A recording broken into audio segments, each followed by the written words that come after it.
Konzet ve kalz ar pantanoban, a balamour d'ur voterech evit rumunio oze, je ve kalz a démocratie participative. Penaos je velet hui a faire a démocratie participative.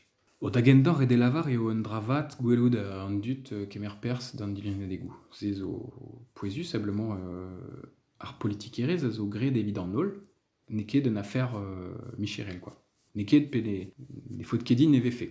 Pezo a reze a wechou an ar rol ar strolajou politikel, a koulskoude ablement no deus ket damsonj komprenet petra eo ar strolat politikel. Ablement a reze a wechou a zo benafin o sevel ur strolat politikel lerriel.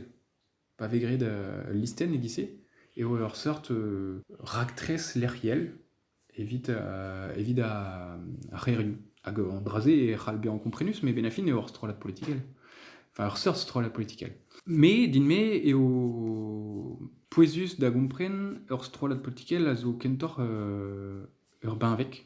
E l'er memant ijinet menojou hag a krouet ideologie chou. Hag ie un doare da zeski.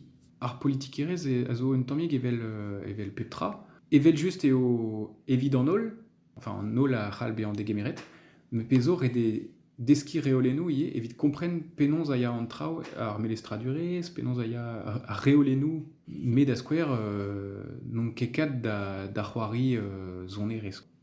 Pe gitar, pe bezañ talabardeur, pe mouzonket. Ma ve kemeret ur benvek zonerez egise, ne vin ket gwest da c'hoari red din deski. Ah ba, politikerez eo un tammig memeustra. Bon, evel just pepini o deus menojou. Ze zo skler, anat. Me pezo evit kompren reolennou a klask chanj ur sort jeu a zo, anue, deomni da chanj reolennou ar jeu.